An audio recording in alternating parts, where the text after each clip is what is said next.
10 de dezembro de 2015 deveria ter sido um grande dia de comemoração para os Mota da Silva. A primogênita da família estava se formando no ensino médio, na escola onde ela e seus irmãos mais novos também estudavam e onde seu pai dava aula de inglês.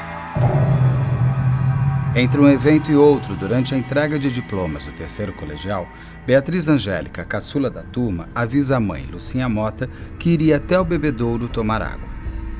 Para qualquer pessoa, um pedido absolutamente corriqueiro e seguro. Beatriz estudava no colégio e desde sempre aquele era um local conhecido por toda a família. Sim, Beatriz ela iniciou lá desde os 2 anos de idade. Então ali era um ambiente muito familiar. O bebedouro, próximo ao bebedouro onde ela foi beber água, era o parque. Um dia antes que foi a missa, que a dinâmica foi muito parecida também, ela passou a noite toda brincando no parque, correndo, parque, bebedouro, quadra, porque ali era o trajeto comum deles. Ela passou a noite toda brincando com meu filho, que na época o Leandro tinha 10 anos, os meus sobrinhos também tinham aproximadamente essa idade, 10 anos, tinha outro de 3 aninhos. Então ali era normal, seguro, sempre foi muito bem organizado as festas lá. E quando ela me pediu para beber água, eu deixei ela beber água, né? Se foi um instinto materno que acendeu, ninguém sabe, mas imediatamente, mesmo sendo um curto espaço de tempo que Beatriz desaparecera, Lucinha já começa a busca pela filha. O pai de Beatriz, no centro do pátio da escola, entregando os diplomas para os alunos, inclusive para sua filha mais velha, ainda não sabe que Beatriz nunca mais seria vista com vida. Lucinha, amigos e familiares se espalham pelo grande terreno do colégio em busca da menina. 20, 30, 40 minutos se passam e nada de Beatriz. Sandro, pai de Beatriz, é avisado que sua caçula havia sumido. Ele vai até o palco da festa, pega o microfone e chama pela filha.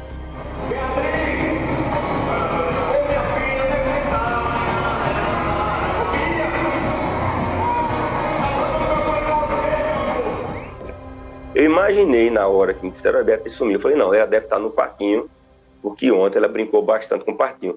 Mas eu ainda envolvido ali com os pais, se aproximando, conversando e tal. E aí eu lembro que meu menino chegou mais tarde, mais uns 5, 10 minutos. Meu menino de 10 anos, ele chegou para mim, todo suado, e falou, meu painho, eu não encontrei Beatriz. Eu não achei Beatriz. Aí eu falei, Leandro, tem que achar. Ele já estava exausto de correr, procurar subir, descer aquelas escadas, procurar em todos os cantos, ele cansado, exausto. E eu ainda não tinha percebido que minha família estava toda mobilizada, não. Eu não tinha percebido isso. Nem eu, nem Samira, por exemplo. Samira estava com as colegas ali ainda, tirando foto.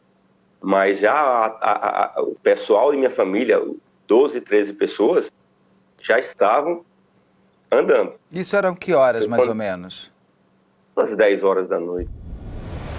Alguns alunos, então, também entram na busca. Outras pessoas começam a procurar pela menina até que a pior notícia chega até Lucinha e Sandro. Beatriz havia sido encontrada sem vida. Assim você vai matar papai. Isso aí que é teu marido sabe nada, inocente. A menina foi morta de forma brutal dentro de uma sala onde, dias antes, havia tido um incêndio criminoso feito por ex-alunos que simplesmente odiavam o local onde haviam estudado. Eu não vi. Não deixaram eu entrar, eu tentei. Eu lutei para entrar e pegar a Beatriz. Eu lutei com todas as minhas forças para entrar naquela sala e pegar minha filha, botar no colo e levar para casa. Se ela tivesse com algum ferimento, eu queria curar. Lucinha e Sandro, ainda abalados, não podiam imaginar que aquele seria para sempre o maior divisor de águas de suas vidas. Além de enterrar sua filha mais nova, a doce Beatriz Angélica, o casal teria que se unir ainda mais para conseguir a justiça que sua filha merecia ter. No enredo cheio de equívocos da Polícia Civil de Pernambuco, junto com o quase despreparo da perícia técnico-científica da cidade e ainda a ausência total de solidariedade da escola, que foi palco de um crime bárbaro, Lucinha e Sandro precisaram encontrar a resiliência criada na mais profunda tristeza para não impedirem que perguntas ficassem sem respostas. Perguntas como: por que tanta maldade com uma criança tão pequena? Quem fez esse crime? Há um mandante por trás de tudo isso? Qual o nome e o rosto daquele que foi a última pessoa a encarar os olhos de Beatriz Angélica? 600 quilômetros de luta! Depois de 6 anos de muita perseverança, chegando inclusive a comover o país inteiro com uma caminhada de mais de 700 quilômetros para exigir dos órgãos competentes que o caso de sua filha tivesse o respeito que qualquer cidadão merece ter, os pais de Beatriz conseguem alcançar pelo menos um de seus maiores desafios. O autor da morte de sua filha finalmente havia sido encontrado.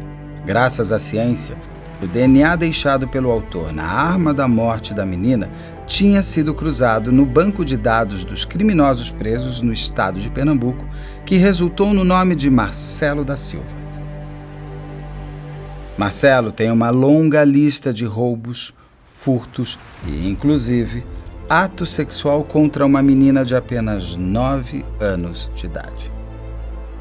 O DNA entregou Marcelo, que num primeiro momento confessou o crime e contou detalhes que somente o autor saberia dizer. Mas passados alguns dias, já como celebridade prisional, Marcelo começou a mudar o que disse, colocando em dúvida se ele seria realmente o algoz de Beatriz. Lucinha e Sandro não têm dúvida. Esse é sim o homem que eles procuram desde o dia 10 de dezembro de 2015. E agora começa uma nova e decisiva temporada dessa história.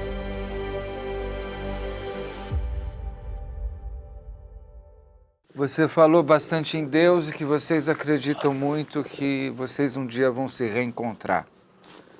O que você vai fazer assim que você encontrar a Beatriz?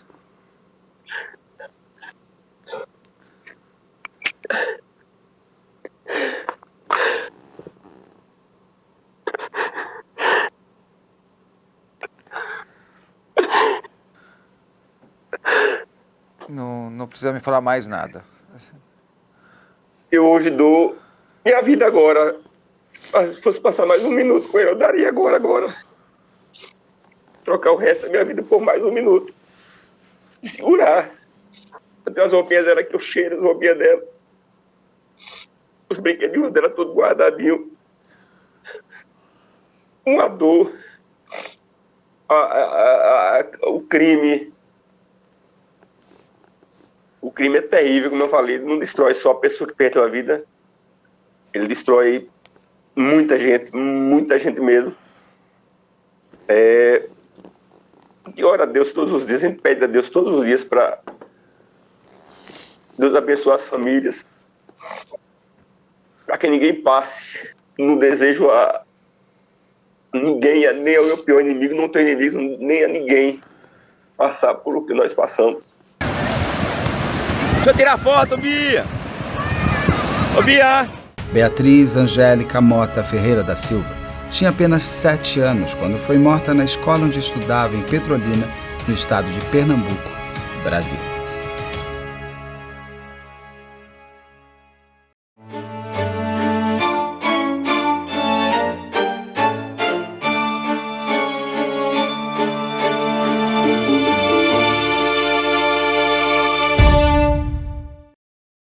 Olá, eu sou Beto Ribeiro, roteirista, entrevistador, e ao lado de Carla Buquerque, diretor de investigação criminal.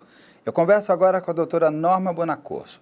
A doutora Norma foi superintendente da Polícia Técnico-Científica de São Paulo, é bióloga, é advogada formada em Direito, fez doutorado, mestrado e doutorado em Medicina Legal. E ela é uma expert na área sobre DNA. Então eu vou conversar com a doutora Norma agora. Claro que a gente vai falar sobre o caso Beatriz Angélica, mas antes de a gente entrar no caso da Beatriz, eu queria aprender um pouco mais sobre essa ciência, se é que eu posso chamar de ciência. Então, queria começar com uma pergunta bem básica, doutora. O que é DNA? DNA é a sigla de desoxácido ribonucleico. Ele é um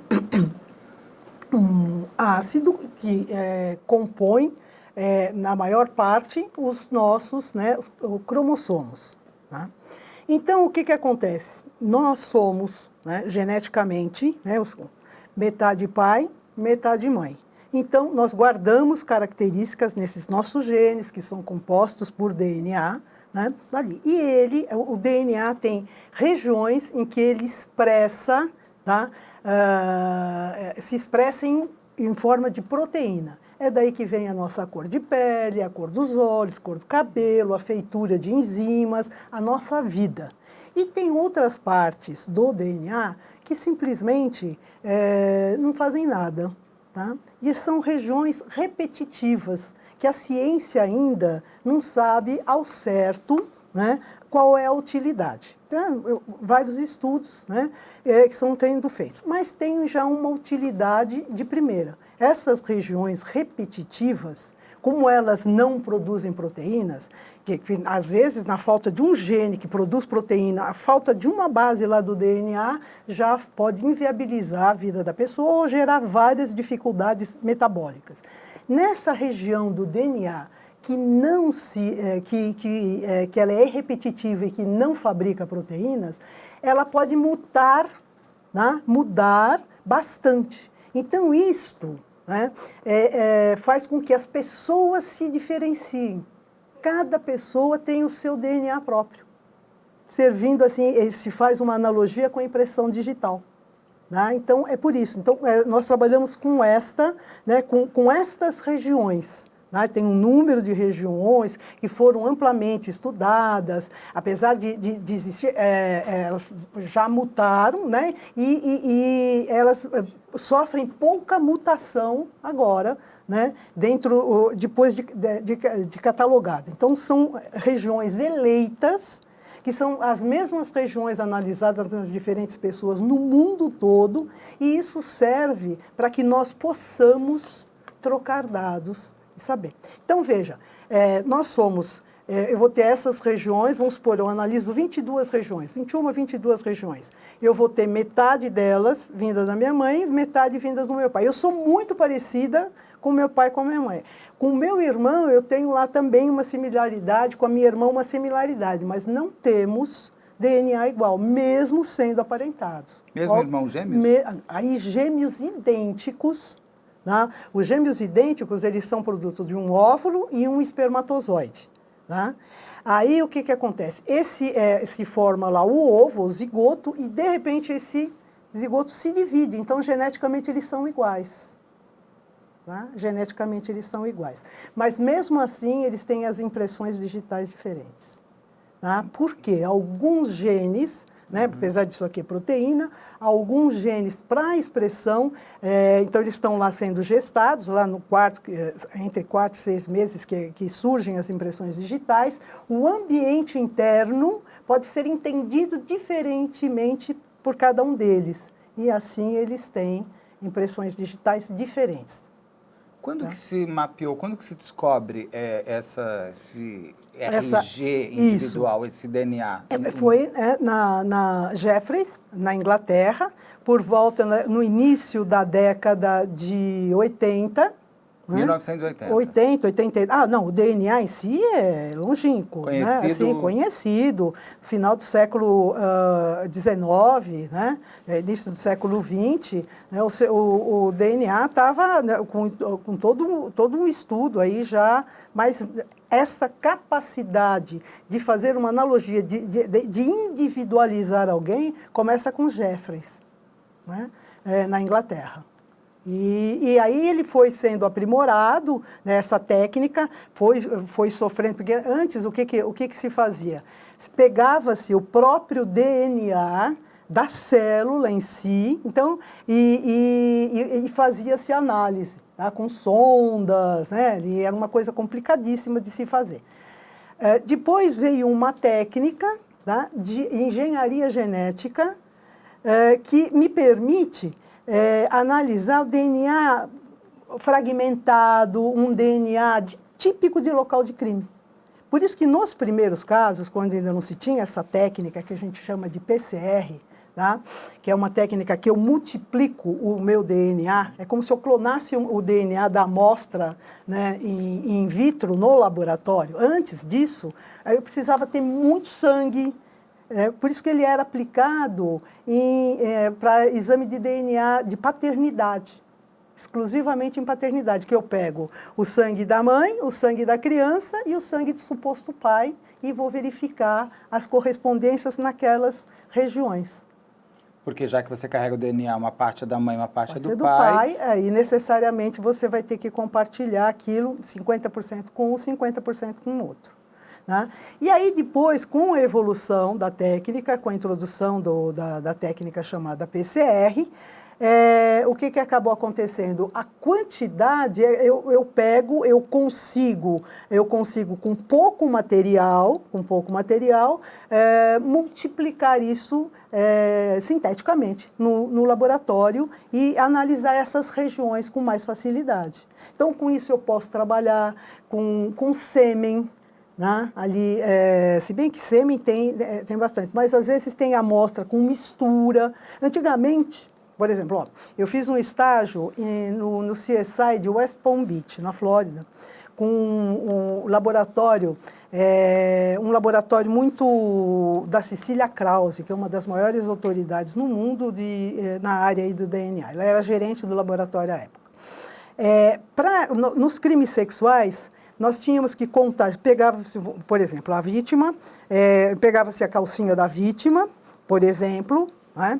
E ali tinha sêmen. A gente fazia alguma coisa com ultravioleta para ver que região estava, e a gente pegava, recortava aquela parte, uma parte daquilo, e colocava, vamos dizer assim, como se fosse de molho, né? Para falar sem grandes termos técnicos, e aí pegava e fazia um esfregaço daquilo numa lâmina, e olhava, a gente coloria, né, aquilo para poder ver, e tinha que contar por campo, ali, mais ou menos 20 espermatozoides por campo, por lâmina. Se tivesse 19, a técnica não conseguia ampliar. Hoje em dia, a gente consegue com 3, 4. Por quê? Está sendo tudo aprimorado. Então, antigamente, a gente precisava de microgramas. Hoje é de picogramas. Os reagentes estão mais sensíveis. E o DNA está em tudo? Está no cabelo, no cílio, na saliva? Nós temos, na verdade, 2 tipos de DNA. Tá? 2 tipos de DNA.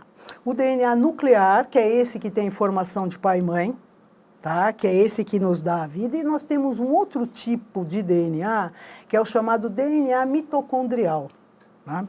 Mitocôndria é uma organela, né, que nós temos, assim, aos montes no nosso organismo. Ela é responsável, né, é nela que existe aí um metabolismo voltado à obtenção de energia.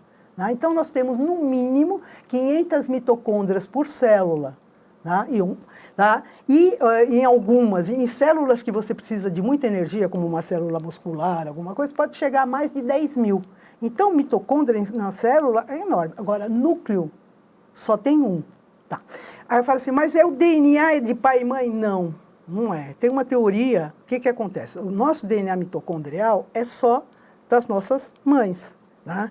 Então, o que acontece? Quando a gente tem um óvulo, alguém vai ser, né, ali, fecundado, esse óvulo vai ser fecundado por um espermatozoide. A informação mitocondrial do óvulo está lá no citoplasma da célula. Está aqui o núcleo com os 23 cromossomos da mãe, e aqui no citoplasma tem lá a informação mitocondrial desse. Quando vem o espermatozoide, ele tem lá na cabeça dele o núcleo com 23 cromossomos do pai, que vai se juntar ao outro e vai formar. E a informação mitocondrial do pai, onde está? Está próxima à cauda.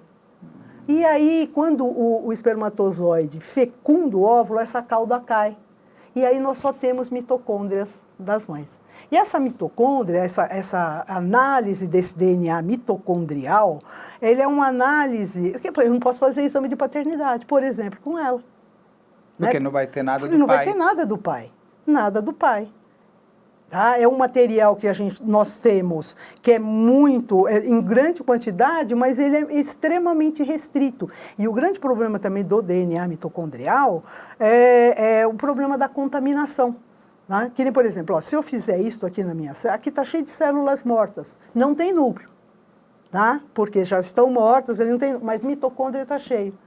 Então, tem que ter, assim, o laboratório tem que ser um laboratório. No começo se achava que poderia ser tudo junto, um com o outro, e foram vendo que não. Então, tem que ter muitos cuidados em relação à contaminação. Essa técnica do DNA mitocondrial, ela é muito usada quando o material está muito ruim e você não tem núcleo nas células. Por exemplo, um cadáver, vamos fazer um exame de paternidade com alguém que está morto, enterrado há 25 anos. Dificilmente eu vou ter ossos, dificilmente eu vou encontrar, né, núcleo naquilo. Então, a tendência não vai dar nem para fazer o exame de DNA, o exame de paternidade, porque não tem o DNA mitocondrial. Tá? Mas, por exemplo, eu quero saber se aquele cadáver que está lá, né, enterrado, daquela pessoa, daquele homem que está lá enterrado, será que ele é meu irmão? Se ele for filho da mesma mãe, a minha mitocôndria é igual a dele, que é igual a da minha avó materna, da minha bisavó. Esses testes que a gente vê, as pessoas falarem assim, a minha família é europeia, a minha família são feitos através do DNA mitocondrial. Todo mundo é originário da África. Tanto que todo mundo veio de todo lá. mundo. É assim, o que esses testes, a grosso modo, medem? Para onde foram essas pessoas? Para onde elas migraram de lá? Eu sempre imaginei que eu fosse italiana, Bonacorso, né? Na verdade, eu sou 53% turca e o resto italiano.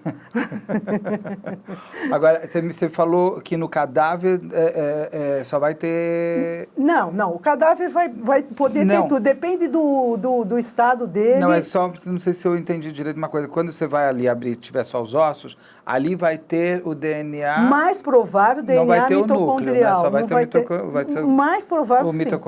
Tá certo. Ou tem muito pouco núcleo e hoje em dia eu conseguiria, com uma coisa muito assim, amplificar. Por isso que não dá para fazer exame de paternidade nesse caso, por Nesse exemplo. caso, não, mas... De maternidade daria. De maternidade daria, com certeza. Porque veio da mãe. Veio da mãe. Quando que a polícia começa a se utilizar do DNA como uma forma de encerrar casos ou chegar aos autores? Olha, na Inglaterra, por volta de 1985, isso foi feito. Aqui no Brasil, por volta de... quem teve um trabalho pioneiro nessa área foi a Polícia Civil de Brasília. A Polícia Civil de Brasília, eles introduziram essa técnica em 1995. Né? Eles tiveram eles começaram, o laboratório começou não só, eles faziam assim, eles tiveram apoio político forte em função de fazer também o exame de paternidade, tá? Para a área civil.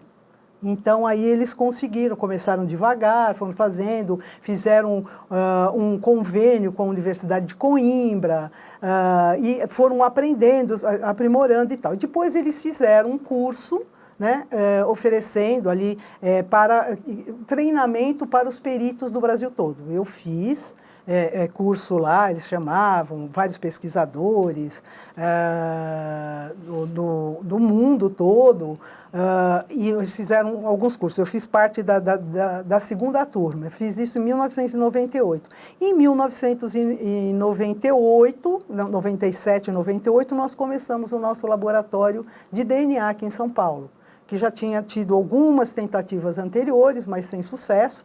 Então, nós fizemos todo um treinamento anteriormente na farmácia da USP com o professor Marirata e depois lá com o pessoal em Brasília e depois cursos fora. Aí foi uma coisa. Então, em 1998, nós começamos aqui em São Paulo. Quando a senhora me conta, por exemplo, que antes você precisava de muito material para conseguir chegar ao DNA do autor. Uhum. Hoje não. Hoje não. Hoje qualquer fio de cabelo ou qualquer... Vamos falar um pouquinho a respeito disso. Toda criminalística, ela se pauta num princípio que a gente chama o princípio de Locard. Né? Edmond Locard, que foi chefe da polícia francesa, que, aliás, elogiou a polícia técnico-científica do Brasil por volta da década de 30. O Locard dizia, todo contato deixa um rastro. Tá? Então, por exemplo, se eu der um soco em alguém, tá, vou deixar minhas células aqui perto de mim, se eu tiver com perfume, com graxa, com sangue, aquilo que tiver em cima eu vou deixar aqui e vou levar também coisas de lá. Existe uma troca. Tá? Então, por exemplo, alguém que estupra alguém. Tá? Então, se eu pegar aquilo naquele instante, eu vou ter vestígio, uma troca de vestígios. Se eu fizer um lavado peniano naquele homem, tá, eu terei células femininas. Tá? E aí é muito difícil isso acontecer. O que ocorre, né? O que acontece corriqueiramente? A vítima vai fazer um exame de corpo de delito, buscando o que? Eles vão lá com um suave ou com uma escovinha, buscar células masculinas, né? Buscar células masculinas, essa troca. Então, mas acontece que quando eu passo esse suave, vem células dela, mais células dela do que células dele, né? E aí, o que acontece? Antigamente, quando não existia técnica de DNA, eles pegavam isto, né, esse que foi passado, faziam um esfregaço numa lâmina, coloriam a lâmina para a gente poder ver se tinha espermatozoide ou não, com corante próprio, né, para aquilo lá. E aí, o que acontecia? De quem é? Ah, tem espermatozoide? Tem. Se não tivesse, não significava que não tinha, porque ele poderia não produzir espermatozoide, mas a gente tinha condições de falar se tinha sêmen ou não, né, com espermatozoide ou não. Mas e aí ficava no quê? De quem é esse espermatozoide? De quem são esses espermatozoides que estão aí na lâmina? Aí era muito falho, por isso que a gente teve muito erro judicial e o DNA veio corrigir isso. Tem até um projeto chamado Projeto Inocência, nos Estados Unidos, que todo mundo que foi julgado apenas com a presença de sêmen ali na lâmina, de espermatozoide na lâmina, e reconhecimento, porque era na base do reconhecimento. Você imagina que isso acontece. Então, tirou muita gente. Nós temos, hoje em dia, uma representação, inclusive, desse projeto Inocência aqui no Brasil. Então, nós temos técnicas, né, desenvolvidas de separação do material masculino do material feminino. Daí nós conseguimos isolar isso. Né, isolar. E, da mesma forma, outras misturas, mas aí são mais difíceis, dependendo do que acontece. Então, esse princípio, o princípio de Locard. Então, um crime sexual, eu já estou falando como a coisa acontece. Então, a vítima, ela é feita coleta de acordo se ela está viva ou morta. Se ela está viva, então ela vai relatar o que aconteceu. Então, ela fala assim, manteve relação anal, ou relação vaginal, ou relação oral, se colhe o suave, né, ali, e é muito importante, além de se colher aquilo em busca do sêmen, se tirar também uma amostra referência da vítima, porque eu vou ter uma mistura. Eu preciso saber o que é dela, porque vai estar tudo misturado. Aquelas regiões que eu vou analisar, né, eu vou ter aquilo misturado das duas pessoas, ou mais às vezes, né, dependendo do tipo de ocorrência. Tá? E aí você consegue separar todas essas pessoas? Se, sei lá, tiverem 10 pessoas envolvidas no estupro coletivo... Separar não. Eu consigo falar, esta pessoa, esse suspeito contribuiu ou não para aquela mistura. Mistura acima de 3 pessoas é muito difícil, qualquer resultado. Tá? É complexo demais e não dá garantia para o analista afirmar essa pessoa. Então, se for uma morte, por exemplo, ou um estupro coletivo, você não consegue chegar pelo DNA a provar que aquelas pessoas fizeram que a pessoa estava apontando. A não ser que ele tenha um DNA absolutamente extravagante, entendeu? Mas é muito difícil. Muito difícil.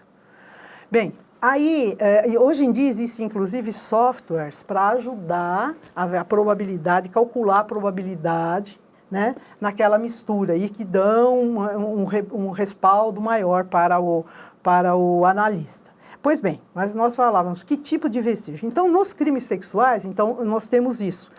A mulher viva, ela relata o que ocorre e vai ser coletado isso. No IML, se ela estiver morta, né, nós vamos coletar aí de todas as regiões. Inclusive, por exemplo, mordidas. né? O que vai ter ali na mordida? Eu vou ter células, obviamente, epiteliais dela, mas células epiteliais dele, ali presentes na saliva, né? Que acabam compondo, né? E aí eu consigo verificar. Porque, veja, olha que coisa interessante. Vamos supor que seja um homem e uma mulher, aqui no caso da saliva. Mesmo que eu não consiga aquela mistura, né, separar eu não vou conseguir. Analisar o DNA dele é parecido com o DNA dela, mas eu consigo do homem analisar o cromossomo Y, que é exclusivo dele, regiões do cromossomo Y, coisa que não vai ser dela. Aí eu pego dele, mas esse cromossomo Y também ele tem uma limitação. Tá? Eu não consigo, assim, identificar, porque pode ser ou suspeito, vamos supor o suspeito, e se o pai do suspeito também for suspeito, eu não consigo discernir se é de um ou de outro. A não ser que naquela mistura eu consiga ter, eu separo, isso daqui, separo geneticamente, isso daqui é do perfil da vítima e isso aqui é do perfil do autor, tá? E aí eu vou comparar para ver se tem alelos, a gente chama essas regiões de alelos dissonantes ali. Mas nesse caso, por exemplo, então o DNA, nesse caso, ele não é tão direcionado a uma pessoa só? Pode ser o pai, o irmão, pode ser o pai ou o autor? Veja, aqueles lá que eu vou fazer as mesmas regiões da vítima, tá? Eu vou fazer o quê? Vou comparar as mesmas regiões, sim, tá? Mas eu posso fazer paralelo a isso uma outra análise usando essa mistura e amplificar só para o cromossomo Y, tá? E aí só vai sair o material masculino. Mas, vamos supor, pai, filho e uma outra pessoa, né? Um outro homem que não tenha parentesco, tá? Que não tenha parentesco com ele, né? Ele vai ter, esse outro vai ter um perfil totalmente diferente. Vai aparecer como uma terceira pessoa. Uma terceira pessoa. E, tipo, cabelos, pelos, eles também deixam esse rastro? Não, também? Então, aí é que tá. Cabelo é algo que é bem problemático para a gente. Ele tem seu valor, tá? Inclusive para fazer essa análise do DNA do núcleo, tá? Quando ele tiver bulbo. Só quando ele tiver bulbo. Né? Porque lá no bulbo nós temos células, né? Células ali que precisam ser, inclusive, alimentadas, né? com sangue. Então, você tem ali vasos que levam aquilo. Então, você vai ter células. Né? Quando alguém pega e corta o cabelo, isso é típico em novela, né? Corta o cabelo e vai fazer exame de paternidade ainda, sem condições. Por quê? Só tem DNA mitocondrial. Que aí só vai achar a mãe. Só a mãe. Tá? Então, entrando um pouquinho nessas coisas que a TV e o cinema às vezes atrapalham o trabalho da polícia. Então, o cabelo tem que ter o bulbo. Tem que ter o bulbo. Então, aquela coisa que a gente vê em CSI, que ficam pescando, sabe aquelas séries tipo CSI? Sim, que pegam sim. um fio de cabelo e tal, às vezes não mostra o bulbo, aquele fio de cabelo não vai chegar a ninguém. Mesma coisa, pelo, também precisa ter bulbo. Pelo, a mesma coisa, o mesmo princípio. E a coisa de você bebeu essa caneca, eu pego essa caneca e guardo. Isso tem de fato? Isso tem de fato, por quê? Eu tenho células aqui que estão se desprendendo aí, dá para fazer, dá para realizar. E o fato também de realizar esse exame, sim, identificar, você consegue uma pista, entre aspas, né? Agora precisa ver se isso aí vai ter validade jurídica. É 100%? Se você fazer, sim. É 100%, se essa pessoa plantar... Sim, sim. Mas se eu peguei sem você saber, não tem vai validade valer jurídica. Nada, né? A outra parte também que as pessoas unha também. Mesmo tem muita cortada? Tem, sim. Tem muito, mesmo cortada. Tem. Aí pode ser cortada, não precisa estar a unha inteira. Não precisa ter o bulbo da unha. Não, aí não. Dá para... Aí, por exemplo, cigarro. Cigarro, a mesma coisa. Eu tenho porque aqui, consigo DNA nuclear ainda. Não precisa ser mitocondrial. E esses testes, eles são rápidos, como o cinema e a televisão mostram? Porque tem umas séries que eu acho divertidas, eu sei a resposta, mas eu preciso fazer a pergunta. Quando você está lá assistindo, a pessoa já chega, já faz, é um DNA de humano, é o DNA da pessoa. É rápido fazer esse tipo de exame? Não, leva algumas horas, tá? Leva algumas horas. Então, se você virar e me falar assim, dependendo do tipo de amostra, porque depende, que nem, por exemplo, se você me trouxer osso, né? E vou ter todo um trabalho de tirar, porque tem uma matriz calcária, vou ter que isolar, né? Vai demorar mais do que se você me trouxer sangue como amostra. Tá? E outra coisa que é muito importante, as pessoas pensam assim, existe uma rotina laboratorial. Não é? Se eu parar o meu laboratório, porque aí eu vou encerrar uma fila de um monte de outras pessoas, de outros casos, né? Se eu parar o meu laboratório para fazer aquilo, quanto tempo eu posso, entre 6, 10 horas, resolver um caso? Ou até menos, né? De acordo com o tipo de material. Mas não é aquela coisa que põe, ficou azul, já de cara. Não, isso aí, no máximo, é teste rápido para ver se é sangue humano. Isso sim. Isso é rápido. Isso é rápido. Agora, o DNA, ainda não. Tá. Ainda não estamos nessa fase. E num caso, num crime normal, numa cidade como São Paulo, por exemplo, que quanto tempo demora por conta da fila e tudo mais para se ter o resultado de quem é aquele DNA? Olha, isso foi assim diminuindo isso aqui. Em primeiro lugar, depende do número de peritos atuando ali. Um laboratório no início, sei lá, nós tínhamos 4 pessoas, 4, 6 peritos, foi aumentando o número. Hoje nós temos um número grande, né, de peritos trabalhando com isso. Primeiro que a gente tem que fazer a triagem do material.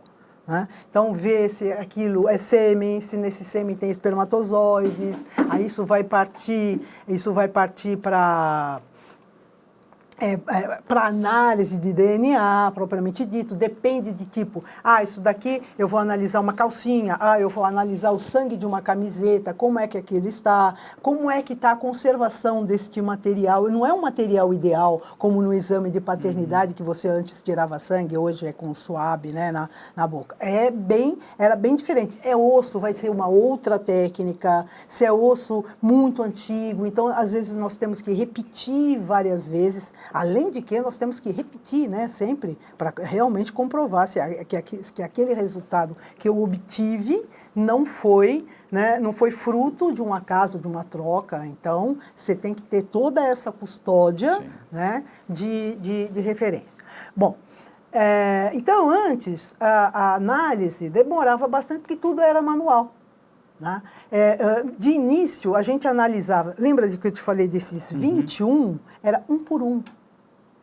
Às vezes, quando o material era muito antigo, era um por um. Depois passou a ser triplex, quadriplex. Depois passou a ser com 12, com 8, com 12, com 16, agora 21, 22. Tá? Então, vai aumentando, tudo de uma vez só. Tudo de uma vez só. E antigamente exigia muito mais, mesmo sendo com essa técnica de PCR que eu te falei lá da engenharia genética, que multiplica o material. Mesmo assim. Então, hoje, as coisas estão indo mais rapidamente. Né? Então, o que a gente tem? Nós temos ali uma rotina, né? O laboratório tem toda uma rotina. Hoje em dia, óbvio que a gente consegue emitir um laudo em 15 dias de uma amostra, né? de um caso. De um caso, em 15 dias. Se o caso realmente assim, é um caso fechado. O que é um caso fechado? Eu tenho o vestígio coletado e eu tenho um suspeito ou suspeitos para eu comparar com aquilo. Entendi. Tá? Que se você não tiver o autor, você vai ter um DNA. Eu vou ter um DNA, mas hoje em dia a gente tem o banco de dados que ajuda, e ajuda muito, coisa que antigamente nós não tínhamos. Tá? Então, mas nós falávamos no princípio de locar. Então, cada contato deixa um rastro. Então, no crime sexual a gente já falou, mas, por exemplo, se eu, numa arma de fogo, eu toco, ou eu estou sangrando, eu largo, numa luta, eu largo o meu sangue no corpo da vítima, ou na roupa da vítima, ou o autor leva sangue da vítima com ele, e depois você trazem esse material, coletam esse material com suspeito, pedem para entregar, e isso vai ser analisado, né, no laboratório. Então, é um tipo de vestígio. Né? E esses são mais rápidos também sempre no laboratório para descobrir se você tiver o autor. E sim, senão sempre. Você só vai descobrir. Senão, só tem este DNA. Tem isso. Não tem o autor. Isso, e fica lá, que é um perfil, né, ali de um desconhecido. Eu vou entrar no banco de dados, inclusive nessa parte de quanto tempo fica, mas só para entender um pouquinho mais da prova. Existe um tempo máximo de colheita da prova para se identificar o DNA? O que eu quero dizer é o seguinte, se eu levei uma facada, morri, o DNA do autor tá na minha faca, mas me acharam 20 dias depois. Esse DNA ainda é encontrável? É possível ter um prazo, tipo saliva, depois de 7 horas morre? Tem algum prazo? Olha, para os crimes sexuais, sim. Né? E principalmente de acordo com como foi, né? Como se deu esse crime. O DNA, se a vítima se a vítima estiver viva, ainda é diferente, porque a tendência é ela expelir, porque é uma coisa estranha ali. Então, a gente sempre pede, assim, 48 horas, né, se é vaginal, 24 horas sexo, se for anal, e 8 horas oral. Porque as células realmente elas vão se degradando, os espermatozoides, tá? Nesse caso aí. Em caso da pessoa morta, depende do estado de conservação do cadáver. Nós temos casos na literatura de mulher que foi estuprada, mas ela estava soterrada. Soterrada não, né? Com gelo sobre ela, embaixo da neve. Estava conservada, então quando tiraram, estava conservado o material. Estava conservado. Mas o sangue do autor na minha camisa, por exemplo... Não, se tiver bem. Assim, o grande vilão do DNA é a umidade. É a umidade. Se o material for coletado, ele tem que ser seco para ser encaminhado para o laboratório. Tá. Ele tem que ser seco em temperatura ambiente, não é atrás da geladeira, nem no micro-ondas, nada disso, porque senão você também interfere na análise. Pode interferir na análise. E aí sim, depende, entendeu, do estado de conservação. Tá. Não tem um prazo, sangue na roupa, 2 meses, não, tudo depende de um conjunto da obra. O conjunto da obra, como é que está conservado aquele material. Se for em Brasília, que é bem seco o lugar, começou lá o DNA. Pois é. Dura muito mais tempo. Uma coisa importante que toda perícia, ela é considerada uma obrigação de meio e não de resultado. O que isso significa? O perito, se você virar para mim assim, Norma, mas isso aqui é velho, você vai conseguir? Não sei, eu vou tentar. Entendi. Eu vou tentar. Tá? É diferente, a mesma coisa quando um paciente vai ao médico, ele fala assim, o senhor vai me curar do câncer? Se ele fala, vou, foge dele, porque ele não sabe o que ele vai, né, acontecer. É diferente de uma obrigação de resultado. Eu pego um ônibus, né, e a companhia tem que me deixar onde eu paguei, comprei o serviço, ela tem que me deixar íntegra até onde eu comprei a passagem. Isso é uma obrigação de resultado. É diferente. Então, a do perito, ela é o tipo de obrigação que que ele não sabe o que vai acontecer, porque não é um material ideal. Hoje em dia, os exames de paternidade e maternidade, que são feitos com pessoas vivas, ela passou até a ser uma obrigação de resultado, porque não tem como não dar certo mais, entendeu? Mas o material coletado em local de crime, que está sujeito ao sol, à chuva, à má conservação, à umidade, a isso tudo, e ele vai passar por uma corrente de pessoas, uma cadeia de pessoas.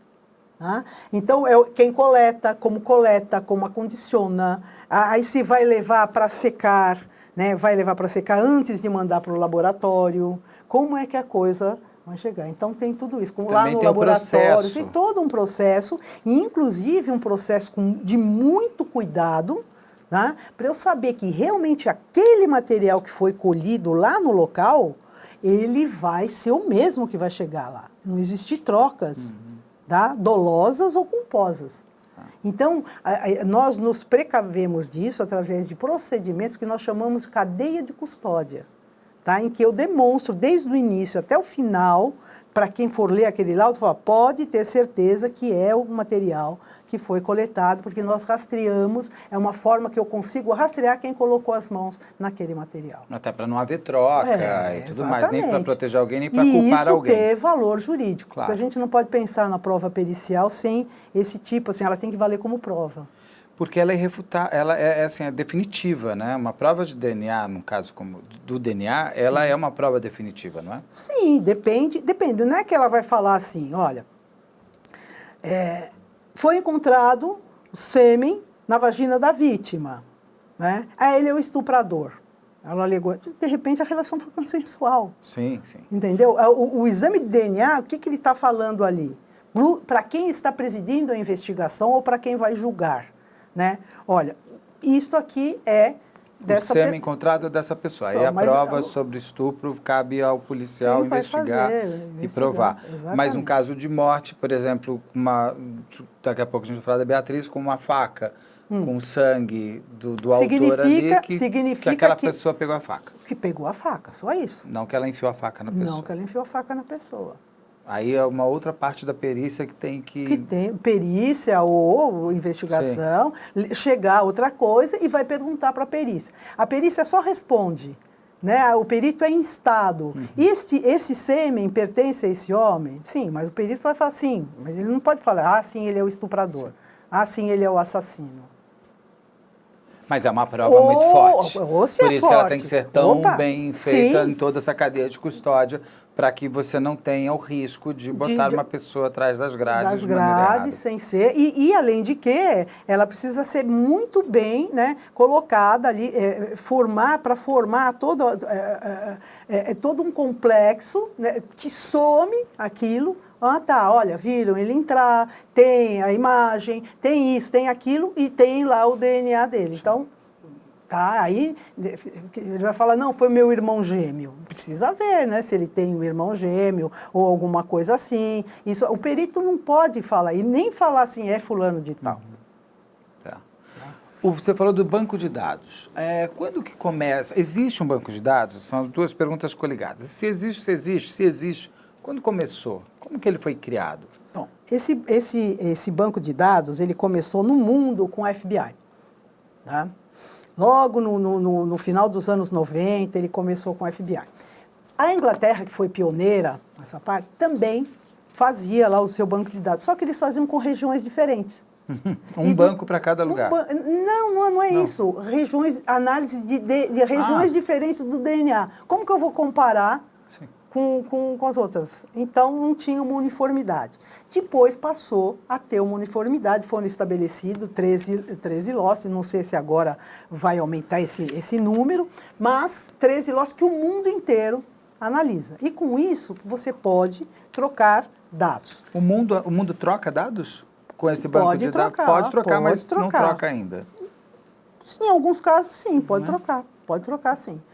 Bem, e aí, inclusive na Europa, Interpol comanda esse tipo de coisa. Se nós temos convênios, certamente pode pedir para analisar vice-versa.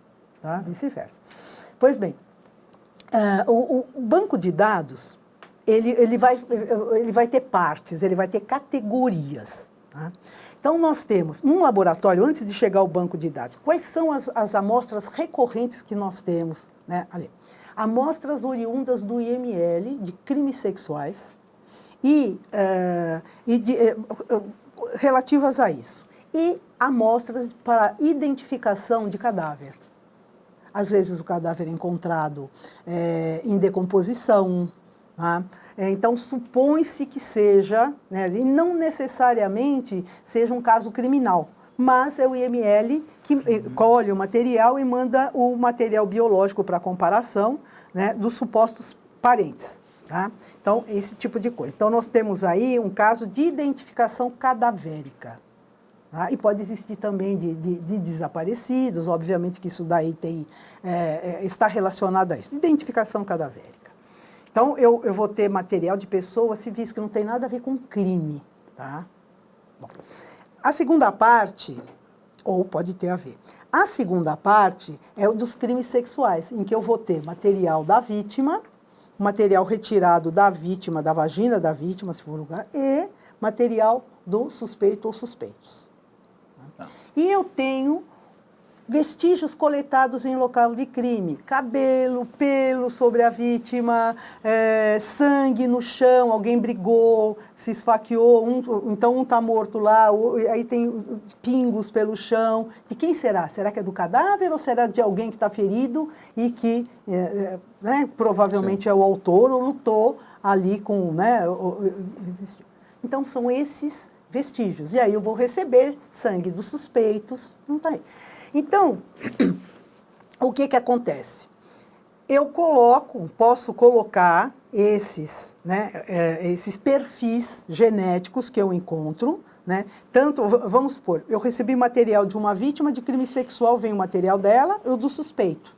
Tá? Não deu matching, não deu combinação o material dele. Eu continuo lá com um perfil em aberto de quem será, quem é esse homem aqui, quem foi o autor do estupro. Está lá em aberto. Então, eu tenho um banco de dados, ele vai ter vestígios, vestígios que não se tem, porque senão já teria sido resolvido o caso. Vestígios ali que querem ser identificados. A gente chama isso de amostra questionada. De quem será que é? Eu vou ter amostras referência. Eu sei que isso daqui é do suspeito. Eu sei quem é, qual é a identidade, e eu vou cruzar isso. Então, o que eu faço? Veio uma lei em 2012, foi criado um banco de dados nacional, as 27 unidades, 26 estados e mais o Distrito Federal, alimentam esse banco com esses vestígios. Tá? Então, o que acontece? Essa lei, ela apregoa que pessoas condenadas por crimes violentos, e sexuais, crimes em que ele é praticado dolosamente contra a vida e crimes sexuais sejam obrigados a doar material. Hoje em dia... Ou seja, a coleta de DNA é obrigatória. Desses condenados por esse tipo de crime. Por esse tipo de crime, Ou então, quando o suspeito, por ordem judicial, é obrigado a dar. Então, isto vai para um banco. Então, eu tenho lá alguma coisa, um banco de amostras referência. E, por outro lado, eu vou alimentar também de vestígios encontrados em local de crime que não deram match com ninguém. Estão lá perfis retirados de crime sexual lá da vítima, quer dizer, de um homem que está lá, que não foi identificado. Eu jogo isso e cruzo os dados. E automático? Por computador. Eu digo o seguinte, a pessoa presa hoje, coletada, automaticamente entra e automaticamente o sistema já vê se ele está, eu tenho que pedir para o sistema checar se ele está em algum crime? Não, tem que pedir para checar. Eu preciso pedir, ou seja, se eu fui preso hoje, coletaram meu DNA e eu matei 10 pessoas que estão inclusive como cold case aí no banco de dados. Sim. E me prenderam, meu DNA está lá. Mas ninguém pediu para checar se eu matei mais gente? Não, isso não tem. Você tem que ser condenado, em primeiro lugar, para ser retirado. Fui condenado, estou lá Foi no condenado, banco. está nessa condição. Não, desde que exista uma suspeita. Alguém está pedindo. Que eu digo assim, ali. não podia ser um pouquinho automático, assim, vamos supor, a pessoa já foi condenada, Não, existe que esse tipo. ele já vai cruzar de uma vez. Ele vai cruzar e vai falar o que vai acontecer. Existe um administrador geral desse banco de dados, que é coordenado pelo Ministério da Justiça, e ele fica lá, é um perito criminal, o chefe aí que chefia. Então, à medida que os estados vão alimentando, ele vai cruzando isso e fala, olha, deu matching... Com mais tais coisas. Com tais coisas, entendeu? Às vezes o suspeito vai migrando. Nós tivemos um caso em que o vestígio foi coletado, isso aí foi amplamente divulgado. Em 2016, no aeroporto. No aeroporto, a pessoa tinha tomado cerveja, uma lata de refrigerante, alguma coisa, e isso foi coletado ali da ponta lá do vocal. E aí isso foi colocado no banco. Depois a pessoa foi presa num outro estado, e aí viram que tinha correlação. Em 2019 ele foi preso, foi coletado o material, entrou lá para o rol e deu aquilo, esclareceram-se vários crimes. Além daquele lá do qual ele estava sendo investigado, outros antigos. Já bateu os próximos, já cruzou, já mostrou. Já cruzou e já demonstrou. Tá. E aí precisa realmente ver... refazer a análise, ver realmente, coletar novamente, para se ter certeza que não cometer erros jurídicos. Entrando no caso Beatriz Angélica, é um caso que é de 2015, a menina morre de uma forma brutal, com facadas dentro da escola onde ela estudava, onde estava o pai, a mãe, e os irmãos, a irmã estava se formando aquele ano, e foi encontrada essa faca, vamos pôr um pouco a faca aqui, foi encontrada essa faca, ela estava inclusive no corpo da Beatriz, hein?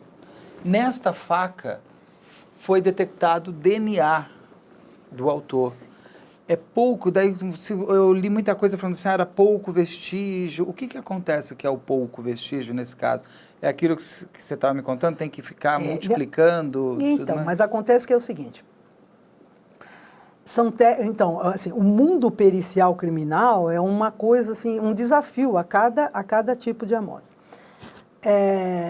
Se ele tivesse se machucado, porque às vezes o autor pode até mesmo, né, ter ali se machucado, se cortado na beira aí da faca, né, se ele fosse um neófito nisso, ou se a vítima fosse maior, né, alguma coisa assim. Aí nós teríamos mais material dele ali, sangue dele, provavelmente, tá, ali. O que deve ter tido, pelo que eu li, porque eu não vi o caso, não vi nada disso, não li o laudo, deve ser material de toque. E isso é um DNA em baixíssima concentração. Baixíssima concentração. Então, você imagina, são células ali de toque, né? Não teve, ele não se cortou, não tem nada. Então, são células epiteliais. Aí você tem muito sangue dela, da menina. Então, é muito difícil você lidar com esse tipo de DNA. Muito difícil. Isso aconteceu em 2015. Como nós falamos no início, realmente assim, a ciência vai evoluindo para melhor, né? Os reagentes vão ficando mais sensíveis. Antes, na época que eu estava na ativa, até 2012, eram microgramas, hoje é picogramas. Tá? Ficou 1000 vezes, né, mais sensível, então, necessitando de menos matéria. Só que esse tipo de material de toque, ele é, mesmo assim, é um material, uma coisa muito especial, muito difícil, né? É um DNA em baixa concentração. É difícil trabalhar com esse tipo de material. Por quê? Quando você tem isso, aqueles resultados daquelas análises, daquilo que eu vou fazendo ali, às vezes um alelo, tá, uma região, ele pode dar um alelo nulo, eu não sei o que tem, ou ele me dá em duplicata, de uma maneira artificial. Então, eu tenho que ir purificando esse material. E, para eu colocar isso no banco de dados, tá, lançar isso no banco de dados, existe uma exigência técnica de um padrão. Eu não posso colocar esse material falhado, porque senão não me leva à certeza, tá, da identificação. Nesse caso em tela, como eu não vi, não participei, não tive o laudo em mãos, não sei te falar, estou te falando em tese, que é uma coisa difícil, que precisa ser aprimorada realmente para poder pertencer ao banco de dados, né, geral ali, porque um banco de dados nacional, ele tem o seu padrão de exigência para você poder lançar um perfil lá. E é demorado conseguir fazer em cima desse material colhido, essa melhora de material? Demora? É um processo que demora? É um processo que demora. Às vezes o perito tem que repetir várias vezes. Então, e depende de quanto ele tem, né, ali de material.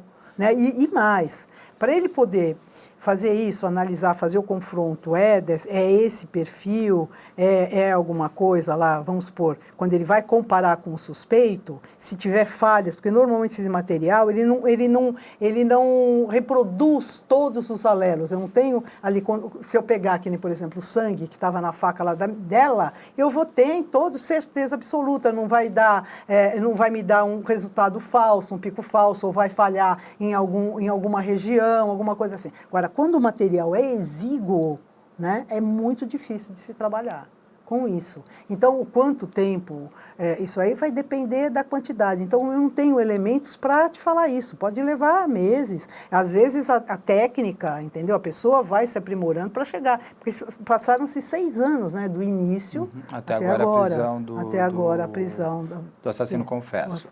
Ele foi preso, o assassino, em 2019. Ele estava lá na cadeia, já por outros crimes. E foi confrontado o DNA dele somente agora, no final de janeiro. Agora, final de janeiro de 2022. Mas não seria automático, como a gente estava falando, que se entra... Desde que ela tivesse condições de ter lançado esse perfil ela tivesse, o perfil dele estava lá, mas colocar esse perfil como um perfil ali não identificado, de amostra questionada, entendeu? No padrão exigido pelo banco. Pode ter demorado praticamente 6 anos para se conseguir fazer o desenho desse pouco exato, material desse que pouco restou material. ali. Sim. Então precisaria de mais elementos para analisar, porque parece coincidência. Acabou, né? Teve acho que teve um burburinho grande em dezembro. E aí de repente parecia que a amostra estava esquecida. Eu não sei, não acredito que isso aconteça. Pode ter sido mesmo tempo necessário para até a técnica mesmo. Provavelmente. Isso é muito difícil trabalhar com esse tipo de material. Mas eu não sei falar ali os bastidores disso, porque eu não li o laudo. Né? Tecnicamente, não sei te falar o bastidor disso, a dificuldade encontrada. Eu vi relatos, né, entrevistas da perita, ela foi tecnicamente, deu toda a explicação técnica corretamente. É difícil, é muito difícil mesmo. Tem a sua razão científica mesmo. Tem sua razão científica mesmo. Agora, se existiu coincidência ou não posso lhe... Além de tudo, porque tem também um outro ponto que a senhora colocou muito bem, tem o tempo de uma fila também, né? Ah, sim, com certeza. Você não tem a polícia inteira trabalhando só em cima de um caso. Só em cima de um caso. E de um caso, né, assim, anterior, pretérito, né? Então, nós tínhamos, olha, vou relatar um caso e eu compreendo aquilo. Logo de início, no laboratório de DNA aqui em São Paulo, veio um caso do Vale do Paraíba. E era um caso para identificação cadavérica, em avançado estado de decomposição. E eu fazia, sempre compus com uma perita, Cristina Lequich. Nós fazíamos em dupla, porque os peritos normalmente assinam em dupla os laudos, costumávamos assinar. E aí, o que acontece? Deu inconclusivo, porque era um material muito difícil, era osso, talvez não me lembro, de afogado, era um material que tinha sido assim, muito difícil extrair o DNA. Nós tentávamos, para falar, olha, não deu, a gente tentava 4, 5 vezes, ou 6. Então, o material ela demorava, a gente ficava 2, 3 meses com o caso tentando. Tentando. E aí a gente ia se demovendo, né, à medida que iam entrando outros casos, porque não dava para você ficar tentando o tempo inteiro, você tem um limite, né? Então vai lá, não, nós vamos tentar 3 vezes, não deu mais. No mundo, o pessoal tenta uma, não deu. Nós ainda fazíamos isso. Bom, aí, passado um tempo, aí eu ministrava aula na academia de polícia, obviamente assim, no curso de formação e tal, e eu ministrava aula sobre DNA. E falava a respeito, que as coisas vão evoluindo e tal. E aí, às vezes, chegava do delegado um pedido assim, será que não evoluiu para a gente fazer? Aí a gente tirava, descongelava e tentava novamente. Olha, o sangue da mãe a gente tinha, e tentava lá e fazia, e infelizmente não deu. Aí, mais uma vez, ele falou assim, sabe o que é? A mãe vem todos os dias aqui na delegacia e ela me pede, porque ela não quer saber, ele nem tem emprego, ela não tem pensão, não é isso. O que ela quer é ter certeza se o filho morreu ou não. Aí eu pedi, eu pedi para novamente descongelar, fizemos, as técnicas tinham sido aprimoradas, né? Aí eu falei assim, doutor, pode mandar, né, um pedido de perícia complementar que nós conseguimos. E era ele. E era o rapaz. Era o rapaz. Eu entendo, porque assim, a fila, a gente trabalha muito com a polícia e muito com os familiares das vítimas. Eu entendo que existe uma fila de crimes na polícia e todos têm que ser apurados. Sim. E eu entendo também que para as famílias da vítima, sim, aquele é o crime 100%, é o único. É o único. Então é muito difícil para vocês. Muito difícil e delicado, Como falar, não deu, não tem, eu preciso ver o outro. Mas o seu dia tem lá suas horas de trabalho que os outros casos dos outros familiares também, né, precisam acontecer. Mas isso não, então de repente, né, possa ter acontecido isso, olha de novo para ver se deu, entendeu, com aquilo. Não sei se você tem esses dados, mas é uma curiosidade também minha. Com a entrada do banco de dados nacional, principalmente, Esses cold cases, que estavam, esses casos que estavam ali congelados, que não tinham ainda nenhum autor ligado a ele, teve muitos casos que foram... Sim, olha, nós já temos ali por volta de 102 mil condenados do Brasil inteiro, incluídos, tá? Perfis só disso, e de suspeitos somos 102 mil. São Paulo contribuiu para isso com 11 mil.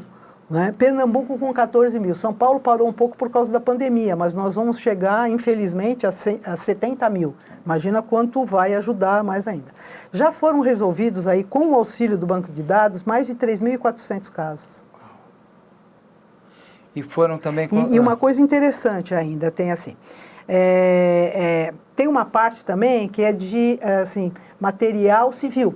Tá, que nunca, jamais vai ser comparado com um criminal, de pessoas, pessoas desaparecidas, familiares de desaparecidos, e os perfis ali, os restos, né, cadavéricos. Né? Então, isso daí, as pessoas não têm que ter medo de doar material, vou ficar ali, né, num banco. Não tem isso aí, nunca, jamais vai ser utilizado com fins criminais.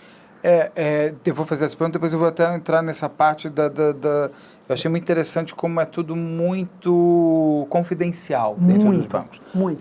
Mas, além dos casos sem solução, o banco de dados conseguiu, de alguma maneira, trazer a inocência a pessoas que tinham sido julgadas erroneamente? Você sabe de dados? Sim, mas não tenho esses números aqui no Brasil.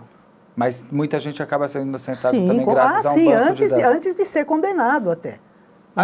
Já condenar, mas tem casos lá de trás que não tinham ainda o banco de dados dessa maneira, que acredito que a pessoa, numa revisão, ela consiga ser... consiga. Eu estou preso, mas na verdade é o outro que o banco cruzou que é a pessoa. Exatamente. E um julgamento errado você não compensa de jeito nenhum. De jeito nenhum. Não tem como fazer. Não tem. A liberdade não tem preço. Eu queria que você me contasse, para a gente finalizar, qual é o nível de confidencialidade desse banco. Eu visitei lá o laboratório de DNA aqui de São Paulo, da Polícia Técnico-Científica. Eu fiquei muito impressionado eu vi como faz o cruzamento. Você não tem nomes, né? Não tem. X, sei lá, tinham 3 ou 4 tabelas, colunas, com 4 ou 5 suspeitos, mas é X, Y, Z, você não tem. Como que é a confidencialidade? Uma coisa muito interessante, o que acontece? Que faz parte da cadeia de custódia. Né?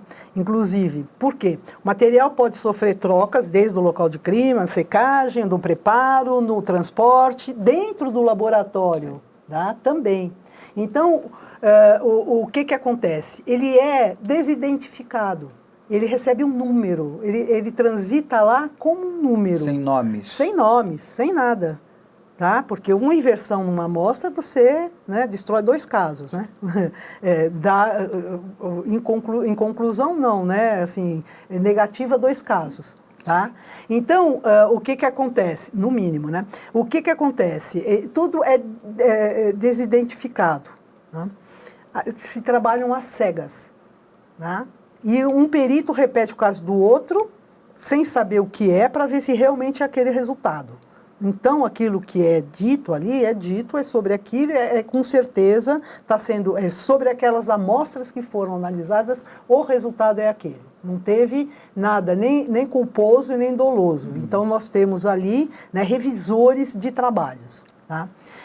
Quando vai para o banco, ele é absolutamente desidentificado, ele entra como um perfil, como se fosse uma coisa própria dele lá, um código de barras dele ali, em que ele vai. E aí, quem que vai unir? Como que você vai saber? Quem opera aquilo lá, quem é gerente responsável por aquilo. Isso sofre auditorias.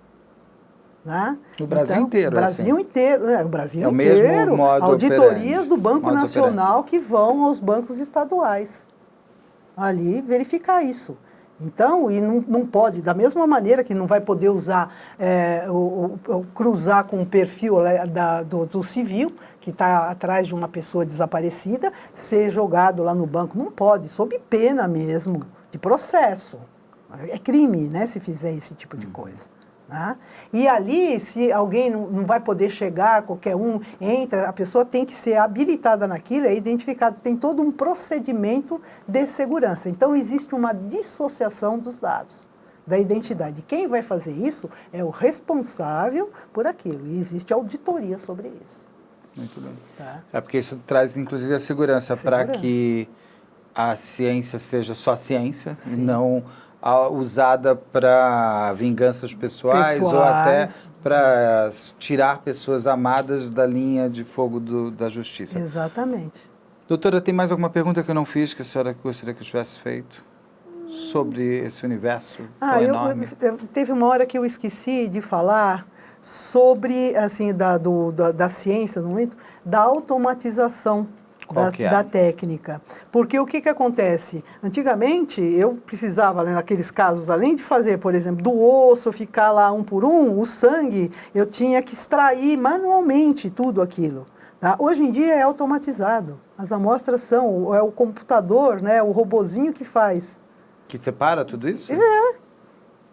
Tá? Então já faz. Então isso deu mais rapidez a tudo. E é bom porque fica quase aquele padrão ISO 12.000, né? Sim, então ele tem o mesmo... Não está no humano a separação, né? Não está. E aí o que acontece? E uma coisa muito importante, que os laboratórios são auditados, além do banco de dados, nós participamos, os laboratórios participam de uma certificação internacional. Então, existem entidades internacionais que mandam um exercício, um ou dois, te mandam um osso, te mandam um pano com sangue, com fungo, te mandam um sêmen, e você vai ter que analisar, fazer os cálculos estatísticos, fazer tudo aquilo que o mundo inteiro faz, e aí seu laboratório recebe um selo ali, olha, eu sou, entendeu? Tá, correto. Correto. No Brasil, o único laboratório que pode fazer esse tipo de exame como prova criminal é o da Polícia Técnico-Científica. São os laboratórios das polícias. Eu não posso, como defesa, solicitar um outro laboratório para fazer uma outra análise, chegar com outro laudo, ou isso é permitido? Olha, depende da decisão. O Código de Processo Penal, ele mudou um pouco, né, nos últimos anos, aumentando isso que a gente está falando, é o contraditório, né, da prova pericial. Então, o que pode acontecer? No final, né, depois de entregue o laudo, né, as partes podem requisitar ver o material que foi analisado. Tá? Ver o material e pode, inclusive, se for o caso, se o juiz entender, se solicitado pelo juiz, né, tanto o Ministério Público, que é uma parte aí, né, como a defesa pode solicitar, sim, se tiver material, porque normalmente o material é tão exíguo, né, tão exíguo que não permite esse tipo de...